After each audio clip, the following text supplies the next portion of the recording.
بسم اللہ الرحمن الرحیم۔ پچھلے چند دنوں سے پاکستان کے میڈیا اور سیاست میں اس بات پر بہت زیادہ بحث ہو رہی ہے کہ افغان طالبان پاکستان اور افغانستان کے درمیان لگائی جانے والی باڑ کو توڑ رہے ہیں، اور یہاں تک پروپیگنڈا کیا جا رہا ہے کہ صاحب افغان طالبان اب وہی باتیں کر رہے ہیں جو سابق کمیونسٹ پشتونستان بنانے والے کیا کرتے تھے کہ ہم اٹک تک پاکستان کا علاقہ قبضہ کر لیں گے۔ چونکہ بہت زیادہ ڈس انفارمیشن ہے، جھوٹ ہے، پروپیگنڈا ہے، اور ہم ایک ایسے دور میں رہ رہے ہیں کہ جہاں پر انفارمیشن وارفیئر یا ابلاغی جنگ جو ہے وہ ایک مہلک ترین ہتھیار کے طور پر استعمال ہوتی ہے۔ پوری قوموں کو، پورے ملکوں کو آپس میں لڑا دیا جاتا ہے صرف جھوٹ پھیلا کے، ڈس انفارمیشن کے ذریعے۔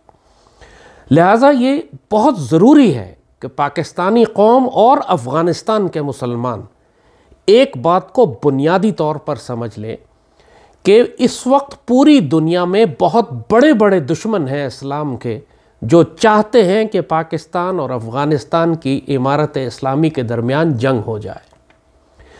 بھارت بھی یہی چاہتا ہے، اسرائیل بھی یہی چاہتا ہے، امریکہ بھی یہی چاہتا ہے، اور اس خطے میں ہماری صفوں میں موجود چاہے وہ کمیونسٹ ہوں یا لبرل سیکولر لادین ملحد طبقہ ہو، وہ سب یہ چاہتے، یا جہنم کے کتے خوارج ہوں، ٹی ٹی پی اور بلوچستان لبریشن آرمی کے دہشت گرد، وہ سب یہ چاہتے ہیں کہ ایک مس انڈرسٹینڈنگ، ایک غلط فہمی پھیلے دو برادر مسلمان ملکوں کے درمیان۔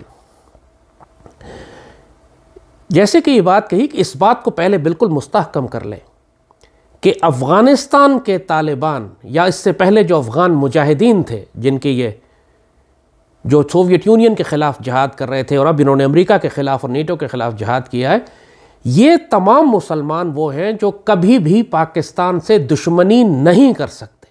یہ کبھی بھی ان کا کوئی ارادہ نہیں ہے کہ یہ پاکستان پر حملہ کریں گے یا پاکستان پر قبضہ کریں گے، یا یہ کہ پاکستان کے علاقوں کو یہ تباہ کر دیں گے، یا پاکستان کو افغانستان کا حصہ بنانا چاہتے ہیں۔ ایسا کوئی پلان ان کا کبھی بھی نہیں تھا، نہ ہے۔ یہ مسلمان لوگ ہیں۔ جب پاکستان بنا تھا 1947 میں، اس وقت سے افغانستان میں ایک بہت بڑا ایلیمنٹ ہے جو پختونستان بنانا چاہتے ہیں۔ وہ کمیونسٹ تھے جن کو سرخا کہا جاتا تھا۔ یہ وہ کمیونسٹ تھے کہ جنہوں نے سوویت یونین کو افغانستان میں داخل کیا تھا، جن کے خلاف افغان مجاہدین نے اس وقت جنگ کی تھی، جہاد کیا تھا اور ان کو نکالا، اور اس کے بعد امریکن داخل ہوئے اور ان کے خلاف دوسرا جہاد شروع ہوا۔ ان کے بچوں نے، ان افغان مجاہدین کی اولادوں نے دوسرا جہاد 20 سال تک کیا۔ یہ سب اسلامسٹ ایلیمنٹس ہیں۔ یہ سارے وہ ہیں کہ جو کبھی بھی کسی مسلمان ملک پر اور خاص طور پر پاکستان پر تو کبھی حملہ کرنے کا سوچ بھی نہیں سکتے۔ لہٰذا اس بات کو بالکل ذہن سے نکال دیں۔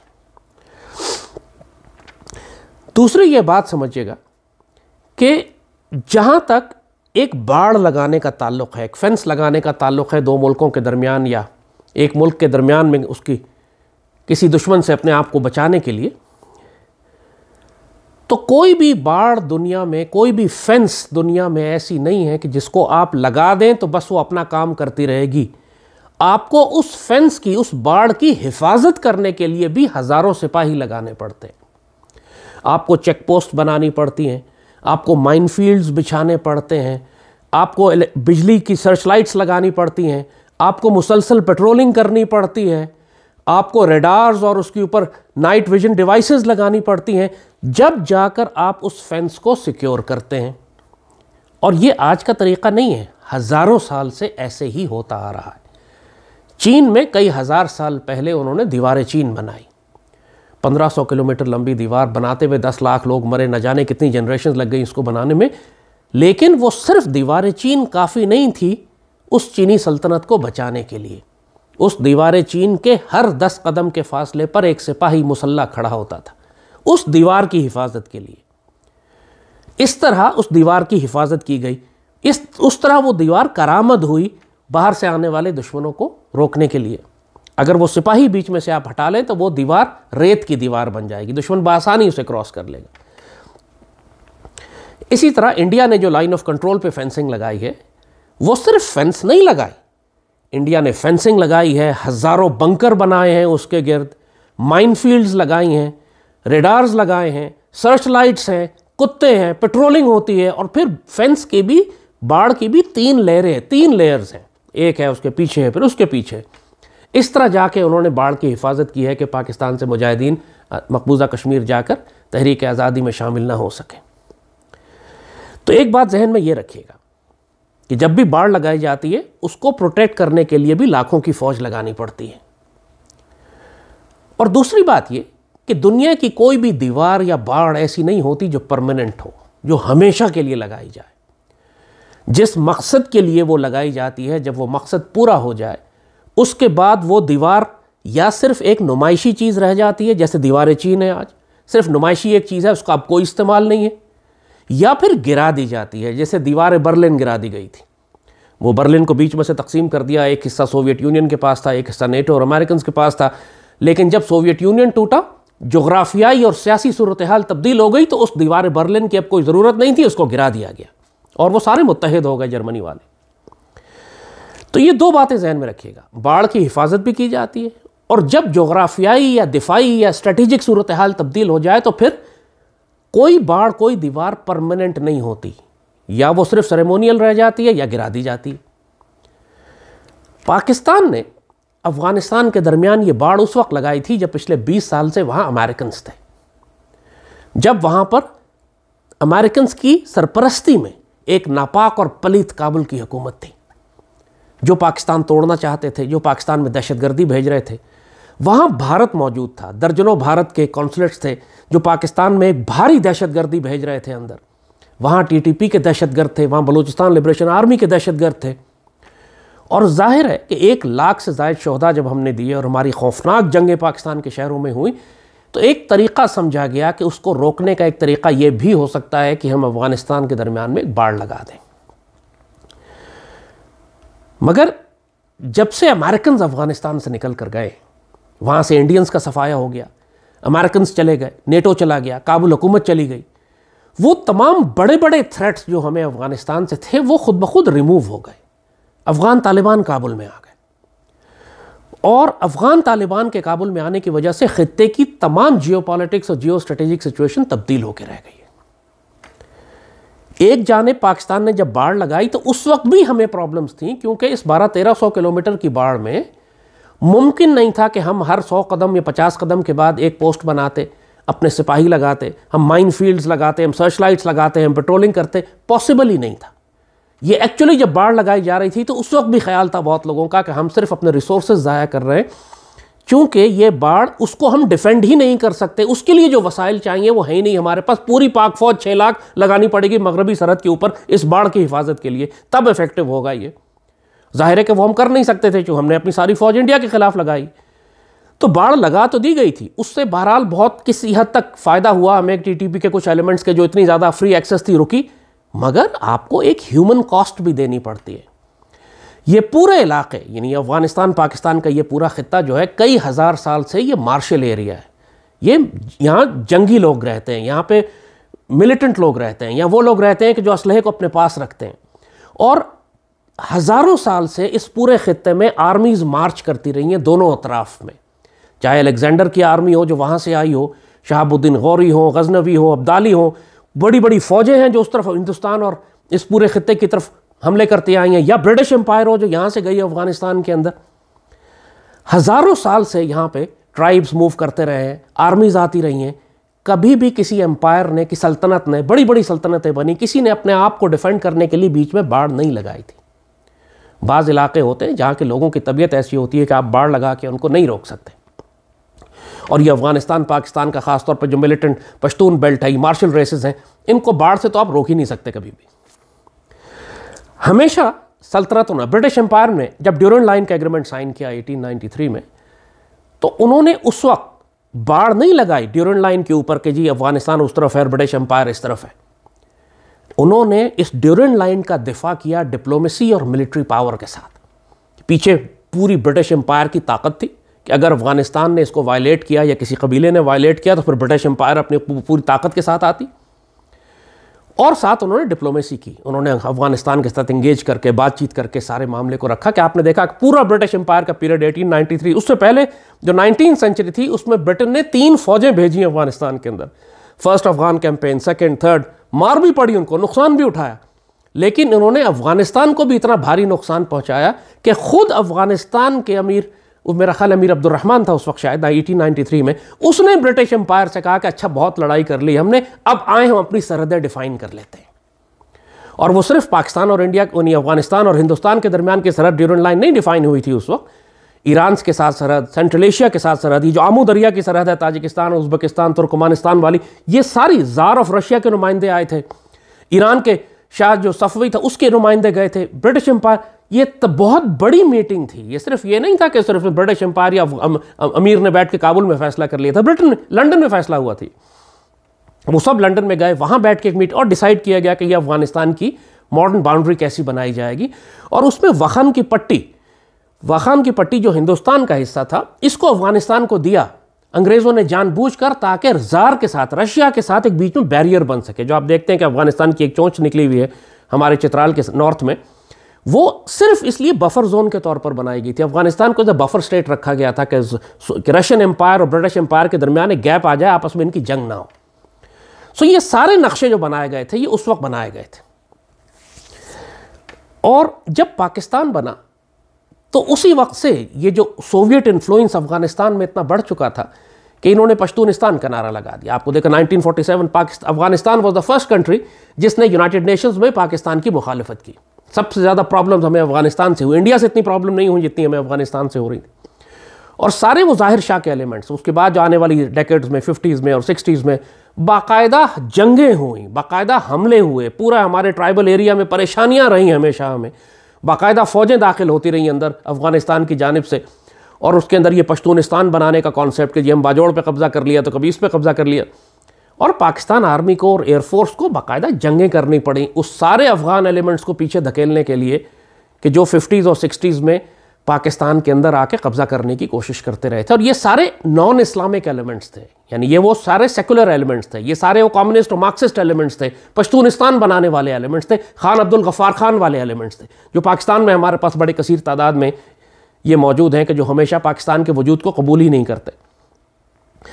70s میں یہی کام جب سردار داؤد کر رہا تھا، اس سے تو بھٹو نے اس کو کاؤنٹر کرنے کے لیے اس زمانے میں مسلمان مجاہدین کی تربیت شروع کی تھی. ایکچولی مجاہدین کی تیاری ذوالفقار علی بھٹو کے دور میں ہوئی تھی 1975 میں. گلبدین حکمتیار اور احمد شاہ مسعود 1975 میں ان کی تربیت چراٹ میں شروع ہوئی تھی تاکہ یہ جا کے کمیونسٹوں کے خلاف بغاوت برپا کریں افغانستان میں. 79 میں تو روسی آ گیا خود ہی سے. جب روس آ گیا تو جہاد شروع ہو گیا، پھر تو پورا پاکستان انوالو ہو گیا روسیوں کو روکنے کے لیے، سوویٹس کو روکنے کے لیے. پورے اس خطے کے ڈائنامکس کو جب تک آپ بیک گراؤنڈ کو پچھلے 150-200 سال کے ڈائنامکس کو نہیں سمجھیں گے، آپ آج کی اس باڑ والے ایشو کو صرف باڑ کے طور پر نہیں دیکھ سکتے. 1996 سے لے کر 2001 وہ واحد پیریڈ تھا جب افغان طالبان کی حکومت تھی افغانستان میں، یعنی اس حکومت سے پہلے والی. اور یہ وہ واحد پیریڈ تھا 5 سال کا کہ جب پاکستان میں کوئی دہشت گردی نہیں تھی، کوئی TTP نہیں تھا، کوئی BLA نہیں تھا، کوئی انڈیا نہیں تھا. اور اس بات کے باوجود کہ افغانستان ایک پسماندہ ملک تھا، اس بات کے باوجود کہ اس بیچارے افغانستان کو دنیا میں کسی نے ریکگنائز ہی نہیں کیا تھا سوائے پاکستان کے، اور شاید سعودی عرب نے بھی کیا تھا. ان کا ایک سفیر ہمارے پاس تھا ملا ضعیف، جس کو بعد میں استغفر اللہ ہم نے اٹھا کے امریکیوں کو دے دیا. اس 6 سال کے علاوہ جب سے پاکستان بنا ہے ہمیں افغانستان کی جانب سے امن نصیب نہیں ہوا. بہت پرانی تاریخ ہے کہ وہ مسلسل پاکستان کے ساتھ پرابلم کرتے رہے. تو پچھلے 73 سال کی تاریخ اگر آپ اٹھائیے تو صرف 5 سال تھے افغان طالبان کے جس میں پاکستان میں سکون تھا. ورنہ 1996 سے پہلے جب جنگ بھی ہو رہی تھی، سوویت یونین بھی نکل گیا، سوویت یونین تھا پاکستان کے اندر، میری افغانستان میں، اور اس وقت بھی خات اور KGB اور را اور موساد اور الذوالفقار پیپلز پارٹی کی دہشت گرد پاکستانیوں کا بیڑا غرق تھا 70s اور 80s میں، دھماکے کر کے اور تباہیاں اور دہشت گردیاں اور جنگیں، اسی طرح کی جنگ اور دہشت گردی جیسے امریکنز کے آنے کے بعد 2001 سے لے کے 2020 تک پاکستان میں دہشت گردی ہوتی رہی. 80s اور 70s میں بھی ہمارے ساتھ، 90s کے شروع میں بھی ہمارے ساتھ یہی ہوتا رہا. طالبان نے آ کر پاکستان کو سکون دیا تھا. لہٰذا یہ جو سارے لبرل، بغیرت، پلیت، ناپاک، حرام خور کے بچے، کمیونسٹ، سوشلسٹ، مارکسسٹ، لیننسٹ، جو آج جن کو ماتم پڑا ہوا ہے کہ جی افغانستان کے طالبان نے 4 پائپیں اکھاڑ دی اور دو وہاں سے بارب وائر نکال دی، وہ ان کو اصل تکلیف اس بات کی ہے کہ افغانستان میں ایک مسلمانوں کی حکومت آ گئی ہے. اور افغانستان میں ایک واحد حکومت آ گئی ہے جس پر نہ IMF کا کوئی قرضہ ہے، نہ یہ انٹرنیشنل لاء کو، نہ یہ دشمنوں کی صہیونیوں کا نیو ورلڈ آرڈر اس کو فالو کر رہی ہے. یہ پاکستان کی دوست ہے، اس نے انڈیا کو یہاں سے نکال دیا ہے، اس نے ناپاک اور پلید کرپٹ عبدالغنی وہ اشرف غنی اور کارزائی حکومت کو نکال دیا ہے، اس نے TTP کے تمام بیس ایریاز ختم کر دیے ہیں، BLA کے بیس ایریاز ختم کر دیے ہیں. اصل تکلیف ان کو اس بات کی ہے. اور جہاں تک افغان طالبان کا، ایک بات ذہن میں رکھیے گا، افغان طالبان کبھی بھی کوئی آرگنائزڈ آرمی نہیں تھے. یہ چھوٹے چھوٹے مسلح گروہ تھے جو اپنے علاقوں میں پھیلے ہوئے تھے، اور ہر گروہ انڈیپینڈنٹ آپریٹ کرتا تھا. حملہ کر جہاں امریکن پوسٹ نظر آئی اس نے اس پہ حملہ کر دیا. کوئی کوارڈینیشن سینٹرل کمانڈ جیسے ہمارے ہاں ہوتا ہے، کور کمانڈر ہوتا ہے، ڈیو کمانڈر ہوتا ہے، بریگیڈ کمانڈر ہوتا ہے، ایک ڈیو کے اندر 3 بریگیڈ، ایسا کوئی سلسلہ افغان مجاہدین کی فوج کے ساتھ نہیں تھا. وہ سارے سویلینز تھے، ان میں کوئی ریگولر آرمی نہیں تھی. وہ سارے شیپرڈز تھے، فارمرز تھے، کسان تھے، علماء تھے، جن لوگوں نے ہتھیار اٹھائے تھے اپنے ملک کا دفاع کرنے کے لیے. لہٰذا اس وقت بھی افغانستان کے اندر آپ کہنے کو تو ہے کہ افغان طالبان آ گئے، ان کو آئے ہوئے کتنا ہوا ہے؟ 2-3 مہینے ہوئے. تھیوریٹیکلی آپ کہہ سکتے ہیں کہ کابل میں ان کی حکومت ہے، لیکن حقیقت یہ ہے کہ افغانستان پر ان کا کنٹرول ابھی نہیں ہوا. انہوں نے جنرلی شہروں میں اور بڑی سڑکوں پہ لا اینڈ آرڈر قائم کر دیا ہے، لیکن جو ریموٹ ایریاز ہیں، پہاڑی علاقے ہیں، خاص طور پہ کنر کے اور باقی وہ علاقے جہاں تک رسائی مشکل ہے، وہاں پر ابھی بھی دہشت گردوں کے مراکز قائم ہیں. TTP بھی ہے، ISIS خراسان بھی ہے. سب سے زیادہ نقصان افغان طالبان کو خود ان کے اپنے ملک کے اندر سے جو ISIS دہشت گرد CIA چھوڑ کے گئی تھی اس کی وجہ سے ہوا ہے. خود افغان طالبان نقصان اٹھا رہے ہیں ISIS اور خوارج اور داعش کی وجہ سے. تو کیا افغان طالبان نے جان بوجھ کے داعش کو چھوڑا ہے؟ نہیں، ظاہر ہے پاسبل نہیں ہے ان کے لیے کہ پورے افغانستان کو وہ کنٹرول کر سکے. ابھی ان کے پاس ریسورسز نہیں ہیں، ان کے پاس تنخواہیں دینے کے پیسے نہیں ہیں. ان کے اربوں ڈالر امریکہ نے روکے ہوئے ہیں. پوری دنیا کے مسلمان ملک ان کو پیسے دے نہیں رہے. دے رہے ہیں تو شرائط لگا رہے ہیں. شرط یہ ہے کہ تم اسلام چھوڑ دو، یہ پہلی شرط ہے. ماڈریٹ ہو جاؤ، اشرف غنی کو اپنے ساتھ شامل کر لو، کارزائی کی حکومت کے لوگوں کو اپنے ساتھ شامل کر لو. یعنی یہ شرائط لگانے کا مقصد ہی یہی ہے کہ ان کا جو اسلامک پوسچر ہے، جو اسلامی شکل ہے ان کی، اس کو ڈائلیوٹ کر دیں، اس کو نیوٹرلائز کر دیں. پاکستان میں ایک منظم فوج ہے، ہمارے پاس ISI ہے، انٹیلیجنس 10-12 انٹیلیجنس ایجنسیز ہیں، ہمارے پاس FC ہے، ہمارے پاس پولیس ہے، ہمارے پاس پیراملٹریز ہیں، ہمارے پاس لیویز ہے. کیا اس کے باوجود پاکستان کے چپے چپے پر ہم نے امن قائم کر دیا؟ نہیں. جو مسلسل پاکستان کے اندر ہم سینکڑوں کی تعداد میں ہر سال ہم شہادتیں دیتے ہیں اپنے فوجی افسروں کی، جوانوں کی، پولیس کی، FC کی، لیویز کی، وہ پاکستان کے اندر ہی حملے ہو رہے ہیں نا. بلوچستان میں بھی ہو رہے ہیں، نارتھ وزیرستان میں ہو رہے ہیں، پورے پاکستان میں ہو رہے ہیں. تو جب پاکستان جیسی ریاست اپنے ملک کے اندر دہشت گردوں کو قابو نہیں کر سکتی، تو آپ افغان طالبان سے کیوں توقع کرتے ہیں کہ آدھے گھنٹے کے اندر پورے افغانستان کو پاک صاف کر کے وہ بیت اللہ بنا دیں گے؟ ظاہر ہے کہ پاسبل نہیں ہے. تو نتیجہ یہ ہے کہ افغانستان کے اندر ایک وہاں پہ دہشت گردی ہے، ایلیمنٹس ہیں جو رہیں گے. ہونا کیا چاہیے تھا کہ پاکستان سرکاری طور پر افغان طالبان کی حکومت کو ریکگنائز کرتا، جس طرح 96 میں ہم نے ریکگنائز کیا تھا. ان کی آپ ایمبیسی بناتے اور افغان طالبان کو پھر ایک ریاست کے طور پر ذمہ دار بناتے کہ آپ پاکستان کے ساتھ ایک ریاست کے طور پر معاملہ کریں گے. ابھی تک پاکستان ان کے ساتھ ریاست کے طور پہ معاملہ نہیں کر رہی. ہم نے ریکگنائز ہی نہیں کیا ان کو. انہوں نے کوئی ایگریمنٹ ہی سائن نہیں کیا ہم سے. انہوں نے جنرلی ایک ایشورنس دی ہے کہ افغانستان کی سرزمین کبھی بھی استعمال نہیں ہوگی ساتھ والے ہمسائے ملکوں میں دہشت گردی بھیجنے کے لیے. تو وچ از انف، یہ بات کہنا ان کا کافی ہے ہمارے لیے کہ وہ پاکستان میں جان بوجھ کے کبھی بھی دہشت گردی نہیں بھیجیں گے. لیکن دہشت گرد وہاں ہیں جن کو وہ خود قابو نہیں کر سکتے. اگر وہ پاکستان پر حملے کرتے ہیں تو افغان طالبان ذمہ دار نہیں ہے. ہم کو اپنے ملک کا دفاع بھی خود کرنا ہے. ہمیں یہ کرنا تھا کہ ہم افغان طالبان کو ریکگنائز کریں، ان کی مسلح افواج کی تربیت کریں، ان کو آرگنائز کریں، ان کو اکوپمنٹ دیں، جو کمی بیشی ہے ان کے ساتھ مل کر جوائنٹ آپریشنز کریں افغانستان کے اندر. دہشت گردوں کو ماریں، ان کو گرفتار کریں، قتل کریں، انٹیلیجنس سپورٹ دیں، ڈرون سپورٹ دیں، ایریل سپورٹ دیں، ہیلی کاپٹر گن شپ سپورٹ دیں، تاکہ افغان طالبان اور پاکستان آرمی مل کر ہم TTP اور داعش دونوں کو ختم کریں، BLA کو ختم کریں. اور جہاں تک فینس کا تعلق ہے، اس بات کو ذہن میں رکھیے گا کہ جیسے ہم نے کہا کہ ہمیں فینس کی ضرورت اس وقت تھی کہ جب وہاں پہ سارے ہمارے دشمن ایلیمنٹس موجود تھے افغانستان میں. اب 90% دشمن ایلیمنٹس ختم ہو گئے، 10-15% تھوڑے سے رہ گئے.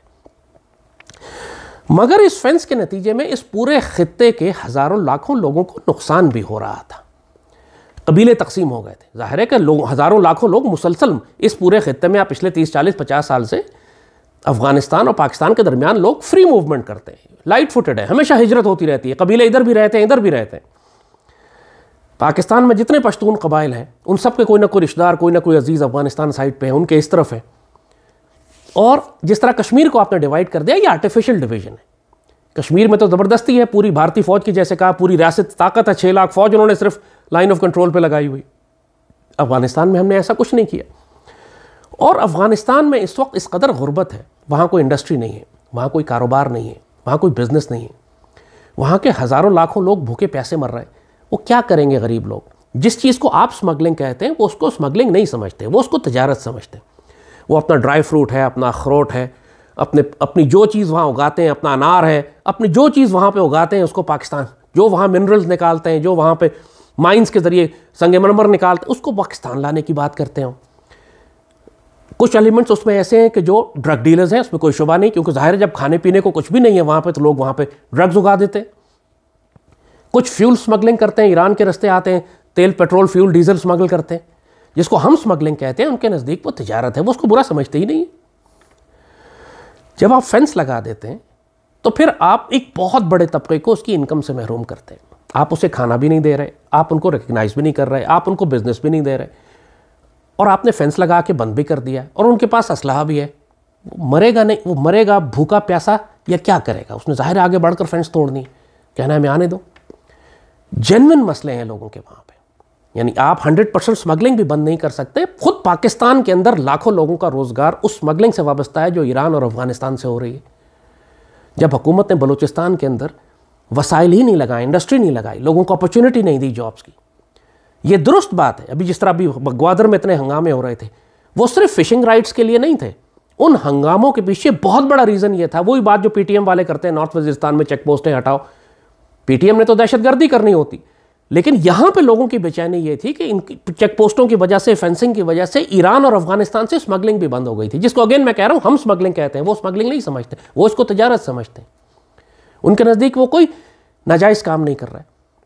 وہ ادھر سے چیز خریدتے ہیں، یہاں لے کے آتے ہیں، یہاں بیچتے ہیں، چاہے وہ الیکٹرانکس ہوں، چاہے وہ نان ڈیوٹی پیڈ گاڑیاں ہوں، چاہے وہ ویپنز ہوں، چاہے وہ اینی تھنگ. یہ اوپن بارڈرز ہیں، ہزاروں سال سے ٹریڈ ہو رہا ہے یہاں پر. دنیا کی کوئی طاقت نہیں روک سکی، برٹش امپائر نہیں روک سکی اس کو. ہمیشہ سے برٹش امپائر کے دور میں بھی یہ آزاد علاقے کہلاتے تھے. آپ کو میں فاٹا ابھی ہم نے ضم کیا ہے پاکستان کے اندر. اس سے پہلے 150-200 سال سے، کئی سو سال سے یہ پورے علاقے انڈیپینڈنٹ ایریا، آزاد علاقے کہلاتے تھے. یہاں کوئی لا ہی نہیں تھا. آپ ان لوگوں کا مائنڈ سیٹ صرف فاٹا میں ضم کر دینے سے تبدیل نہیں کر سکتے. دا مائنڈ سیٹ ان لوگوں کا جنریشن سے سیٹ ہے کہ وہ اس فری ٹریڈ کرتے ہیں between tribal areas and Afghanistan, آتے اور جاتے رہتے ہیں. تو اپنے لوگوں پر بمباری کرنا یا سختی کرنا یا فینس لگا کے ان کا کاروبار خراب کر دینا، جب آپ ان کو آلٹرنیٹ بھی نہیں دے رہے ہیں، یہ کوئی سولوشن تو نہیں ہے. اور پھر جیسے کہا کہ جب جیو پولیٹیکل سچویشن تبدیل ہو جاتی ہے تو پھر اس دیوار یا فینس کی ضرورت بھی ختم ہو جاتی ہے. ایکچولی اس وقت ہمیں اس فینس کی ضرورت نہیں ہے. پاکستان کو چاہیے کہ اس فینس کو خود ہی اتار کے اس کا لوہا سریا لے کر واپس آ جائے، ورنہ افغانی اس کو لوہے سریے کو اٹھا کے صرف پاکستان کی اسٹیل ملوں کو بیچیں گے، کیونکہ افغانستان میں تو کوئی اسٹیل مل نہیں ہے. کیونکہ یا پھر یہ کہ آپ افغانستان کی گورنمنٹ سے بات کریں اور اس فینس کے درمیان جو کراسنگز ہیں اس کو بڑھا دیں. 25 تھی، آج 5 کراسنگز ہیں، اس کو 25 کراسنگز کر دیں. ہوتا کیا ہے کہ ابھی ایک کراسنگ ہے، اس کے بعد اگلی کراسنگ 200 کلومیٹر کے بعد ہے، جو بیچ میں جو گاؤں ہیں وہ کیا کریں؟ وہ اس علاقے میں ٹرانسپورٹ بھی نہیں ہے، 200 کلومیٹر کیسے چل کے جائیں گے وہ کراسنگ پاکستان آنے کے لیے؟ آپ کو لوگوں کی پریکٹیکل ضروریات کا بھی دھیان رکھنا ہے. اور وہی بات ہم کر رہے ہیں کہ یہ جو اس وقت فرسٹریشن آپ دیکھ رہے ہیں افغان بارڈر کے اوپر، اس کا مطلب یہ نہیں ہے کہ افغان طالبان پاکستان کے خلاف ہے. اس کا مطلب یہ نہیں ہے کہ وہ ڈیورنڈ لائن کو تسلیم نہیں کرتے. اس کا مطلب یہ نہیں ہے کہ وہ اٹک تک کا علاقہ قبضہ کرنا چاہ رہے ہیں. وہ صرف یہ کہہ رہے ہیں یار ہمارے لوگ اس طرف بستے ہیں، ان کو اس طرف آنے دو. چیک پوسٹیں آپ نے جو بیچ میں، آپ نے جو بارڈ وائر لگائی ہے ہمارے قبیلوں کو، ہمارے جانوروں کو، ہمارے مویشیوں کو آنے جانے میں، ہماری تجارت کو، ہماری اسمگلنگ کو، ان سب کو تکلیف ہو رہی ہے. ہمارے لوگ بھوکے مر رہے ہیں، ہمیں تھوڑا سا گزارا کرنے دو. اتنا سا پرابلم ہے. باقی وہ اگر کوئی وہاں پہ بکواس کرتا ہے پاکستان کے خلاف کہ ہم یہ کر دیں گے اور ہم وہ کر دیں گے، یہ برواڈو ہے، یہ بک بک ہے خالی. اس کا کوئی it doesn't matter, they don't have the capacity. دیکھیے 3.5 لاکھ افغان آرمی بھی تھی، جو کہ سارے کے سارے پرانے جو اینٹی طالبان تھے، جو سوشلسٹ کمیونسٹ مائنڈ سیٹ کے تھے، اشرف غنی ٹائپ ذہنیت تھی، سب نیشنلسٹ تھے، پاکستان کے دشمن تھے، ناردرن الائنس ٹائپ والے لوگ. یہ لوگ بکواس کرتے رہیں گے کہ جی اٹک تک کا علاقہ ہمارا ہے اور ہم یہ کر لیں گے، ہم وہ کر دیں گے. پاکستان کی آبادی 22 کروڑ ہے، ان کی آبادی 1.5-2 کروڑ بھی نہیں ہے. کوئی سینسس نہیں ہوا وہاں پہ جو لوگ کہتے ہیں وہ 4 کروڑ ہیں، 3 کروڑ ہیں. پچھلے 50 سال میں کوئی سینسس نہیں ہوا افغانستان میں. ان کی آبادی کم ہوئی ہے. مہاجرت میں پوری دنیا میں پھیل گئے، وہ ہجرت میں نکل گئے وہ لوگ. افغانستان میں کوئی نہیں رہنا چاہتا اس وقت. وہاں 1.5-2 کروڑ آبادی ہے وہاں کی، ہم 22 کروڑ ہیں. اور پھر ایک بات ذہن میں تاریخی طور پر یاد رکھیے گا، افغانستان کے مسلمانوں نے ہمیشہ کافر طاقتوں کو شکست دی، چاہے وہ الیگزینڈر ہو، چاہے برٹش امپائر ہو، چاہے سوویت امپائر ہو، چاہے برٹش امپائر ہو. افغان مسلمانوں نے ان کو ٹھوک دیا ہے. لیکن جب کبھی ایک مسلمان فوج افغانستان میں داخل ہوئی ہے، اس نے افغانستان پر قبضہ کر لیا ہے. چاہے وہ غزنوی ہوں، تو غوری ہوں، تو عبدالی ہوں، تو بابر ہوں، تو مغل ہوں. بابر بادشاہ کابل میں دفن ہے، ازبکستان سے آیا تھا. وہ اپنی فوج لے کے ازبکستان سے آیا، پورے افغانستان پہ قبضہ کیا، دہلی پہ بھی قبضہ کیا. پھر دہلی اس کو پسند نہیں آیا، واپس کابل گئے، بیچارہ کابل میں دفن ہے. آج بابر کی قبر کابل میں، افغانستان اس کے نیچے تھا. جس نے بھی کابل پہ حکومت کی، اس نے دہلی پہ بھی حکومت کی. اور یہ جب لوگ بیچ میں بات کرتے ہیں کہ جی ہم ڈیورنڈ لائن کو تسلیم نہیں کرتے، یہ fact of the matter is کہ پاکستان کو بھی کہنا چاہیے کہ ہم ڈیورنڈ لائن کو تسلیم نہیں کرتے. ہم افغانستان اور پاکستان کے درمیان ایک کنفیڈریشن بنا لیں گے. ہمارے 6 کروڑ 7 کروڑ پشتون ہیں پاکستان میں. افغانستان میں 80 لاکھ 90 لاکھ پشتون ہیں. پاکستان آرمی نہ امریکن آرمی ہے، نہ برٹش آرمی ہے، نہ نیٹو کی آرمی ہے، نہ ہم سوویٹ آرمی. اللہ کے فضل سے کوئی مسلمان ملک پاکستان آرمی سے نہیں لڑ سکتا، اور خاص طور پہ افغانستان کے لوگ تو بالکل بھی نہیں لڑ سکتے، کیونکہ وہی پشتون یہاں بھی ہیں. اگر وہ لڑ سکتے ہیں تو ہم ان سے بہتر لڑ سکتے ہیں، اور اس کی ضرورت نہیں ہے ہمیں. ہم ان کے بڑے بھائی ہیں، وہ چھوٹے بھائی ہیں. چھوٹا بھائی بدتمیزی بھی کرے تو چار تھپڑ چپڑ لگا کے پرے کر دے، دشمنی نہیں کی جاتی اس سے. افغان طالبان یا افغانستان کے مسلمان ہماری ذمہ داری ہیں. اگر آپ کو یہ برے لگتے ہیں، افغان طالبان برے لگتے ہیں، تو وہ وقت یاد کریں جب وہاں پہ کابل کی حکومت تھی. اشرف غنی تھا، حامد کارزائی تھا، اجیت کمار ڈوول تھا، ٹی ٹی پی تھا، بی ایل اے تھی، امریکنز تھے، سی آئی اے تھی، جے سوک تھی، نیٹو تھی. وہ وقت زیادہ بہتر تھا جب پوری امریکن طاقت اور نیٹو کی طاقت اور سی آئی اے اور را کی طاقت پاکستان میں دہشت گردی کر رہی تھی. اب پورے پاکستان میں کہیں دہشت گردی نہیں ہو رہی، خودکش حملے نہیں ہو رہے. آپ کے سارے آرمی کے ہیڈ کوارٹرز پہ، آئی ایس آئی پہ، آپ کے اسکولوں میں، آپ کی کچہریوں میں، آپ کی لائبریریوں میں، ہر جگہ دھماکے ہو رہے تھے خودکش. اسلام آباد کے اندر خودکش حملے ہو رہے تھے. 99% دہشت گردی ختم ہو گئی ہے افغان طالبان کے آنے سے. ایلیمنٹس ہیں جو پرابلم کر رہے ہیں، لیکن وہی بات میں نے کہی کہ اگر پاکستان کی ریاست افغان طالبان کو ریکگنائز کرے، ان کو سپورٹ کرے، ان کو مدد کرے، جوائنٹ آپریشنز کریں، ان کی جو پرابلمز ہیں ان کو ریزالو کریں. ہم نے کیوں نہیں ریکگنائز کیا ابھی تک افغان طالبان کو؟ ہم کس سے اجازت کا انتظار کر رہے ہیں؟ سو یہ ساری پرابلمز ریزالو ہو سکتی ہیں. افغانستان کے تمام لوگ جو کمیونسٹ ہیں، جو سوشلسٹ ہیں، جو مارکسسٹ ہیں، پشتونستان والے، ان کے باپ کی مجال نہیں ہے کہ یہ پاکستان کی ٹرائبل ایجنسی کی ایک چھوٹی سی تحصیل بھی لے سکے، لیٹ الون کہ یہ اٹک تک آئیں گے. اور افغان مجاہدین کی ایسی کوئی خواہش نہیں ہے.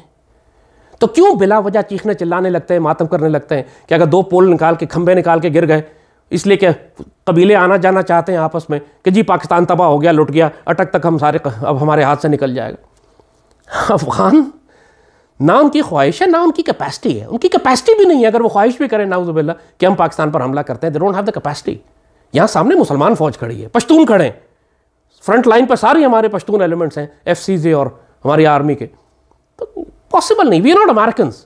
ہم نیٹو نہیں ہیں. سوات آپریشن جو پاکستان آرمی نے کیا، امریکنز نے کہا جی آپ کو اس کام کو کرنے میں 10 سال لگیں گے. پاکستان آرمی نے یہ سارا کام 1.5 سال میں کر کے فارغ کر دیا. مہاجر نکالے بھی 25 لاکھ، صفائی بھی کی، واپس سیٹل کر دیا. 1.5 سال میں ختم ہو گیا کام. امریکن سر پکڑ کے بیٹھے تھے کہ یہ کیا کیسے تم لوگوں نے؟ ہم نے کہا اس لیے کیا کہ ہم مقامی فوج ہیں، ہم آکوپیشن فورس نہیں ہیں، ہم باہر سے نہیں آئے ہوئے، ہمارے بھائی بند ہیں اور ہم جانتے ہیں ان کو کس طرح ڈیل کرنا. یہی معاملہ افغانستان کے ساتھ ہے. ہمیں معاملہ جانتے ہیں ہم ان کو کیسے ڈیل کرنا ہے. اگر ان میں کوئی پشتونستان ایلیمنٹ ہے تو ہم سر توڑ دیں گے.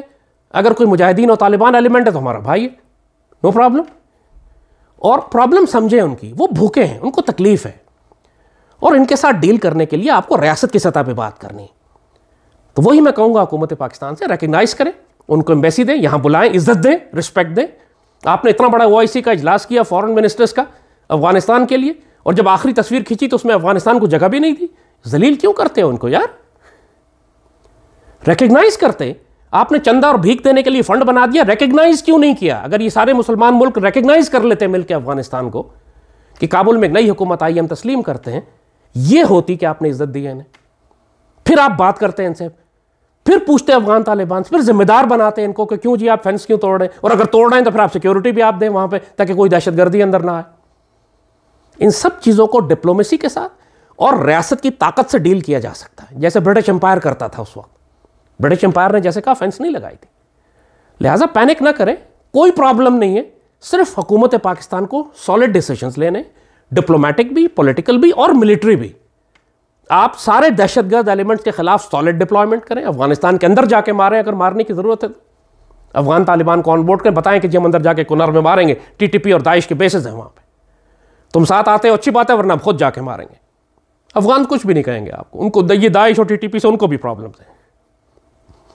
لہٰذا پریشان ہونے اور پینک کرنے کے بجائے پورے معاملے کی تاریخی بیک گراؤنڈ کو سمجھیں۔ پچھلے 150-200 سال کا ایک بیگیج ہے، اور اس میں سب سے بیسٹ بیٹ جو ہم کو آج تک ملی ہے 150 سال میں، خاص طور پر پاکستان بننے کے بعد 75 سال میں، وہ افغان طالبان کی وجہ سے ملی ہے۔ افغان طالبان کے ہوتے پاکستان میں کوئی دہشت گردی نہیں تھی، ان کی مرضی سے نہیں تھی، سلپ کر کے سائڈ سے ہو جائے ظاہر ہے وہ تو، ہم پاکستان کے اندر دہشت گردی تو ہم افغان طالبان کو کیسے بلیم کر سکتے؟